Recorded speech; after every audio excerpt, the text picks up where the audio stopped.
What's up, Couch fam? Welcome to my Week 16 Fantasy Football Rankings video.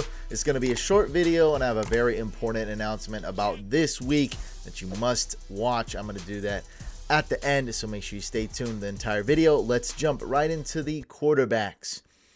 All right, so we have the most important ranking, I think, is going to be Justin Fields. Where do we rank him? It's going to be very difficult to judge this one because he's not going to have anybody to throw to, and it's going to be a bad weather game. So we're purely relying on only one aspect, the rushing yards. Now, some would rank him as high as 3, while others could really rank him as low as maybe QB 9 right here, and I'm just going to go ahead and put him at QB 5. I like him. He's tough to bench, but I'm very worried about him. Without the proper supporting cast, without the passing ability, not that the in the game, like he has nobody to throw to in bad weather conditions. So without the passing, I'm just very worried about this. And I like the Bills' defense this week. Still, he's going to be tough to bench. Like, definitely Dak Prescott's a good start. But if it's between him and Daniel Jones, I have to go with Justin Fields. Like, it's not really close between him and Rodgers. All these other guys, Trevor Lawrence. I'm going Justin Fields. I think the tougher decisions is if you have a guy like Joe Burrow or Tua, then it gets really tough. Even maybe Geno Smith or Kirk Cousins. But this is where I have him ranked. I'll scroll down a little bit more for my other rankings here. And actually, this is going to bring us to my bold prediction of the week, brought to you by Sleeper. We got Jalen Hurts ruled out this week. Gardner Minshew is going to start playing in Dallas. This is going to be a close, tough game and a very entertaining one to watch. A lot of people want to know what's going on. So my bold prediction of the week is going to be that Gardner Minshew and the Eagles will win. Small upset, and Gardner Minshew will do well. I am going to go ahead and only rank him at QB 13 just to be safe. Yes, I'm not being that bold. I'm being very conservative this week. Very boring. Hopefully you keep watching this video. But I want to be serious. Like, if I have Tom Brady versus Minshew, I'll probably go with Brady. I'll probably go Rodgers. It's very close. I could rank him as high as 10. I think that's a very good spot to rank him. You know what? I'm gonna leave him at 10. I like Minshew. The potential for this to be a close game and maybe even a high-scoring game is very high. Minshew's a very underrated, very good quarterback. He's a winner. Like, when you have Minshew as your starting QB and you look at the game, you're like, oh, this team's going to lose. Like, they don't stand much of a chance. He wins a lot of those games. He wins a lot more than expected. So I am a big Gardner Minshew fan, and we're going to have him as QB 10. Moving on to running backs. Not a super popular question, but people are worried about Derrick Henry now that Malik Willis is starting. I want to tell you not to worry about Derrick Henry. Of course, they're going to try to stop him and so on and so forth. But Derrick Henry, good track record against the Texans. He's going to get a lot of carries, a lot of touches. He's going to be a workhorse. So, just start him. Don't overthink this. There's really nothing. There's really nothing to overthink except if you have Derrick Henry, you should be pretty thankful because this is going to be one of the messiest, craziest weeks. I also want to add that keep tabs on when these teams are playing. We have games Thursday night. We have games all day Saturday. We have games Sunday. We have games Monday. Keep tabs on the player news, player injuries, and what times these players are playing. It will play a large part in who you decide to start and who you decide to bench. Saints-Browns game should be very run heavy. The Saints have no players left, so I do like the Browns defense a lot. Jerick McKinnon, even though I have him ranked 4 spots below the consensus, he is pretty much a must start in my book. If you have McKinnon, yeah, just start him. I guess that's the advice there. I got Tony Pollard ranked really low. I'm a huge fan. It's just that when Ezekiel Elliott is still alive and on the Cowboys, Tony Pollard is going to always be a risky start. He's not going to be a high volume player, and I like high volume. I need that high volume for me to rank him higher. He's still a good start. I'd recommend starting him, but there's probably a couple other players I would start over him. And you know what? Let's rank him ahead of Rachaad White because I do like Fournette a lot this week as well. Fournette needs to be right here. There we go. I don't know what he was doing. All right, so Tony Pollard's getting a little bit less hate from me this week. Very nice, very nice. Okay, let's move on to... I want to take a quick look at A.J. Dillon here. All right, there we go. All right. Let's move on to wide receivers. Just take a quick look at how I have it ranked here. Stephon Diggs, a little bit lower than the consensus because of the weather conditions there. He should still see a good amount of short passes, but he might only see like one deep pass, 1 or 2 deep passes. Let's see if he can catch those. So I do like him. He is still a must start, but temper expectations. If one guy can throw it deep and cut through the wind, that's Josh Allen. So I still have hope that he can catch a big one for a touchdown, but we'll have to just wait and see. I'm still starting Michael Pittman. I like him in this matchup against the Chargers. DeAndre Hopkins is a start. I do not like his quarterback. I don't have any faith in him. It's just that there's going to be some pass attempts in the fourth quarter, and hopefully Hopkins gets those. So garbage time is on our side. Game script is on our side. The talent of DeAndre Hopkins is on our side. And another small plus is that Trace McSorley likely got a full week of practicing with the ones. Last week, and before, he's probably just playing like on the practice squad or the third string or second string, whatever you want to call it. He's not practicing with guys like DeAndre Hopkins, but now at least he is. So at least they probably have a few plays where we can get some PPR points. At least we got that. I like DJ Moore this week. Keep tabs on Deontay Johnson. Christian Watson, one thing I got right last week, I told a lot of people to bench him, and he actually looked pretty good on film, right? So he played well, did not put up good fantasy points. I think 6.5 fantasy points going off the top of my head. But he was held. He almost scored on another play as well. He was held for a scoring play. So he could have had 1 or 2 touchdowns easily. He's looking good. And Aaron Rodgers is looking good. So I think Christian Watson's a great start this week. Now, this game, as opposed to the last game, where the Packers were heavily favorited and easily were able to beat the Rams, just using their defense and their running backs, and just Aaron Rodgers just being efficient and not throwing any picks, no turnovers, win the game, easy. This game is going to be different. This game is going to be a shootout. Could be the highest scoring game of the week, second or third highest scoring game of the week. Definitely going to be a shootout. Dolphins are slightly favorited to win, so the Packers are going to need to throw the ball. So I do really like Christian Watson.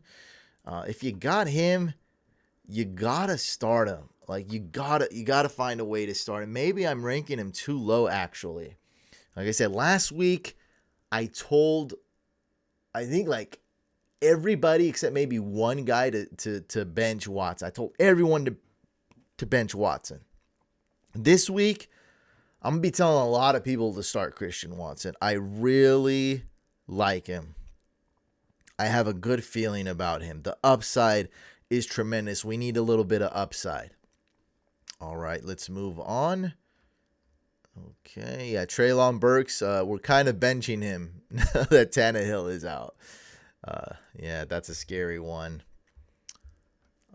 I did kind of want to talk about Malik Willis. Let's go really quick.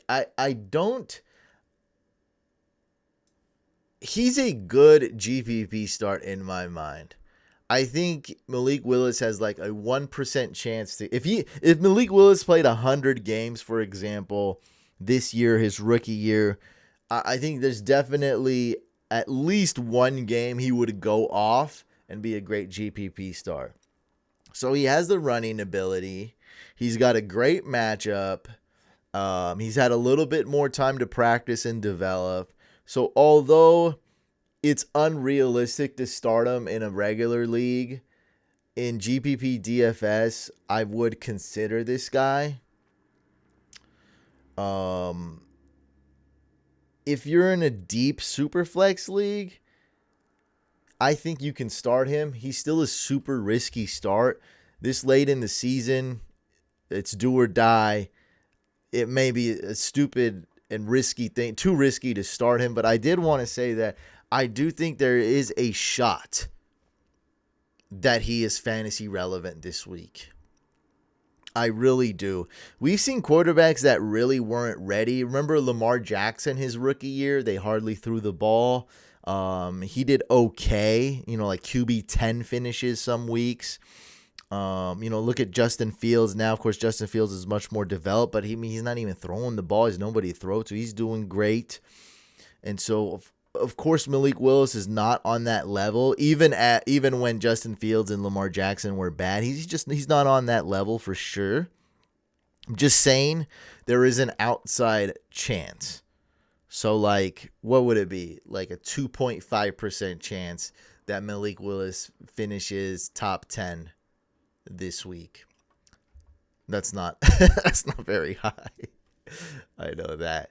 Mark Andrews is going to be the biggest question this week, and he's going to be my tight end too. I'm starting him. I get it. If you don't want to start him, that makes a lot of sense. Everybody wants Greg Roman's head. Everybody hates the quarterback situation. But as long as the first string or second string QB is starting for the Ravens, I'm starting Mark Andrews. Remember that tight ends are very inconsistent, guys. Go easy on Mark Andrews. I'm starting him this week. How much confidence do I have? Look, I'm scared too. All right, I'm in the same boat as you. I'm scared too. I don't have a lot of confidence in him, but I am leaving him as my tight end too, and I think you should start him. I had Juwan Johnson ranked lower, but now that I know that Chris Olave and Jarvis are out, of course Mike Thomas is out, they're not going to have a lot of players to throw to. So Juwan Johnson will be used as a wide receiver, and so he's pretty good. Very windy game, though. Chick Okonkwo, not really a good start this week, but he should get some manufactured touches, whether it's a rushing touch or some kind of gadget play or a really short screen play. He'll get a few of those, and I think he really, really should with Malik Willis. Malik Willis is going to need some manufactured plays. One sleeper here is going to be Jordan Akins. I really do like him. I'm going to go ahead and rank him up here. A huge sleeper of mine, Jordan Akins, deep league sleeper if you need a tight end. And my most fun sections, the ones I enjoy the most, defense and kicker. All right, so what's elite here? Top 7. So try to get a top 7 defense. That's going to be starting with the worst, okay? That's going to be number 7, Browns, 6, Broncos, 5, Titans, 4, Bills, 3, Ravens, 2, Bucks, and number 1, the Niners. I just trust them the most. Low-scoring game, and this is one of the best defenses I've seen in my life. They're so amazing. That's why I'm ranking them number 1. Tampa Bay Buccaneers. It's not so much that I trust this defense. It's that they're facing Trace McSorley, and I love the potential there. There's just so much potential an upside for something to happen. And this has not been an upside defense this year. I'm telling you, it could be the very last play of the game, but one big play is all it's going to take. We see one defensive touchdown on the last play of the game, which I'm telling you could happen. The upside is tremendous. This defense could be scoring around 5 fantasy points, and then boom, the very last play of the game or desperation play in fourth quarter, all of a sudden this team has 12 fantasy points. All right, I'm telling you, this is a defense that you do want to start. So hopefully you're able to get one of these top 7. If not, it's going to get really close between all these. Like the Cowboys, we don't really trust them anymore. They've kind of fallen off. A lot of people are starting the Jags D, and look, I don't hate it. Zach Wilson is prone to making mistakes. Won't be a high-scoring game. Not good weather. But I do not trust the Jags. They're also a little bit banged up too, by the way, missing a couple people in the front 7, couple players there.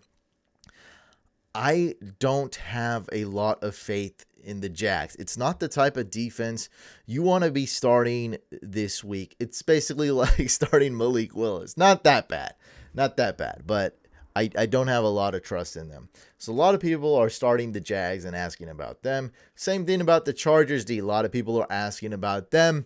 It's the same situation. Great matchup, good upside. I don't trust them. If Nick Foles is completely terrible, then yeah, the Chargers D could feast. So they're cool. But I mean, come on. You're really starting the Chargers D week 16? I'm giving you guys the playbook here. Go get one of these top 7 defenses. And you know what? Okay, maybe they're not available, but I mean, you really should have been looking at this ahead of time. Now it might be a little bit too late. But teams like the Browns, and maybe even the Bucks, they were available in a lot of leagues earlier. So hopefully you stashed one of them. If not, good luck. Because it's going to be hard to predict defenses. But I did rank them to the best of my ability. Even the Raiders D could be a semi-decent start this week. Super risky, though, going against the Steelers. All right, guys, for kickers, I have a big announcement here. Of course, Cameron Dicker, as you guys know that watch my waiver videos, he's one of my favorite kickers this week. And he checks all the boxes. Super accurate, only missed one kick, and that was a plus 50-yarder. Playing in a dome, great matchup, good offense. So they'll be moving the ball. They're favorited to win. Everything is good. There's only one caveat. And look, maybe this news broke, but it's not big news. It takes a lot of Googling to find this. Dustin Hopkins is eligible to return week 16. I highly doubt he is, but I just want to make that clear. Like, check up on that. They play Monday night. So we want those 1 in 1,000 rare things that may happen.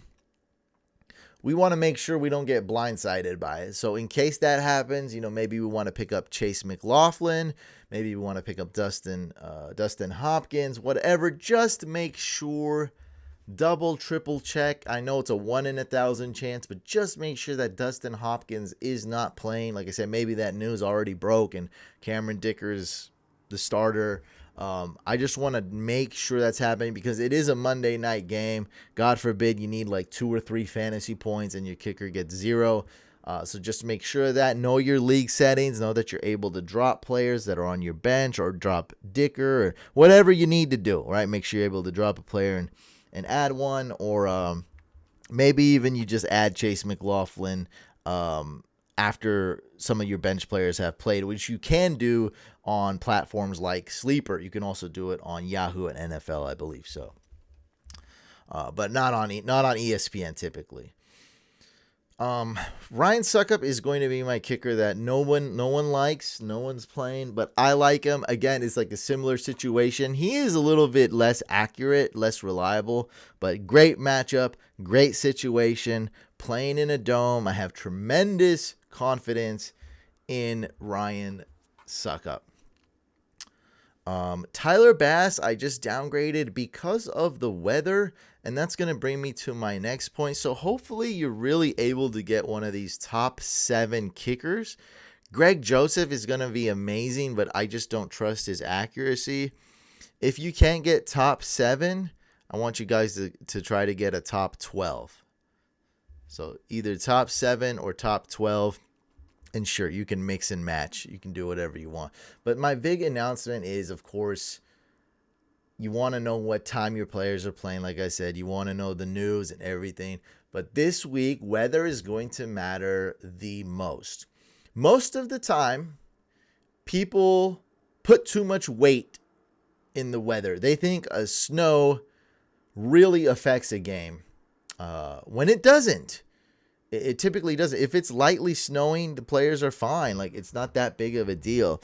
Number one thing that does affect the game is wind. So strong winds, we're talking about 15 plus and 20 plus mile per hour. That is those are the 2 magic numbers. 15 mile an hour winds affect the game a little bit. 20 mile an hour winds affect the game significantly. Less pass attempts, less big pass attempts, and a lot more running and a lot lower scoring. That's what happens with wind. The next thing that affects games with weather is it being wet. So yeah, heavy rain, wet weather, that affects it. The snow affects it as well. If visibility is low. Now, if there's a snow blizzard, you're like, heck yeah, that's going to affect the game. If it's, when it's snowing so bad and you can, like, it's hard to even see the game with the cameras, like on TV, it's just hard to see. That hurts too. So if it's snowing a lot, that's bad. If it's raining a lot, that's bad because it's wet. If it's windy, is it very windy? That's the worst. All right. So I have made mistakes of underplaying the weather in the past. So I have made that mistakes on occasion, but I'm telling you, most people overplay the weather, as in they put way too much weight. They put it on a pedestal. They're like, it's snowing. I'm gonna bench all these players. Like some people really think about benching their absolute stud players because it's snowing, and you don't want to do that just because of the snow. Now, some games I did want to highlight. Little bit of wind in the Thursday night football game. It's raining. So it's going to be a low-scoring game, Jags-Jets. Another game in Chicago. The Bills are in Chicago. This is going to be bad winds. Now, Chicago wind, there's going to be wind gusts, I'm sure. There's going to be swirling winds and all that. So it's not just this constant wind that's going to be coming. Games in Chicago are very risky. Kicking is very risky. Throwing it deep is very risky. So, just keep that in mind. Of course, I'm starting Stephon Diggs, but you know what? I don't really trust Gabe Davis anyway, so he's a guy you may want to bench. One reason I'm telling people to start Gabe Davis is because they don't have any other options. So I just don't really like Gabe Davis. When you're playing with Josh Allen, you always have that touchdown potential, though. Like, it's always there. And the worst situation is going to be in Cleveland. So I've seen winds of 27, 28, 29 miles an hour. That is insane, by the way. That's the type of wind that knocks you over. It's pretty nuts. It's going to be some really heavy winds, and it's going to snow that day, I'm pretty sure. It may snow way before the game. It may snow in the first quarter. It may snow throughout the game still. Chance of snow. Heavy winds, low scoring game, a lot of Nick Chubb, probably a good amount of Kareem Hunt, a lot of Alvin Kamara, and you know what? I think it's going to be a lot of Taysom Hill too. That's kind of one that's tough to predict, but just think about it. All these players are injured for the Saints. We know there's going to be a lot of rushing attempts. You can run against the Browns. I think it's going to be a lot of Taysom Hill and Alvin Kamara and whoever is the RB2 for the Saints, which is usually Mark Ingram. D-Wash is out for the Saints. And yeah, there's some other windy games. Ravens game a little bit windy. Vikings are in a dome. Steelers a little bit windy. Probably a kind of a low scoring-ish game here. Yeah, that's really it for the extreme weather. So just keep tabs on the weather. It's going to really affect the games this week. All right, guys, that's going to do it for this video. Drop a comment if you got a question. Subscribe to this YouTube channel. And after Thursday Night Football, we're going live on the second YouTube channel, Fantasy Couch Podcast. So make sure you do subscribe to our second YouTube channel. Again, that's called Fantasy Couch Podcast. Subscribe to both channels, please. All right, guys, go get that W this week, and I'll catch you on the next video /live.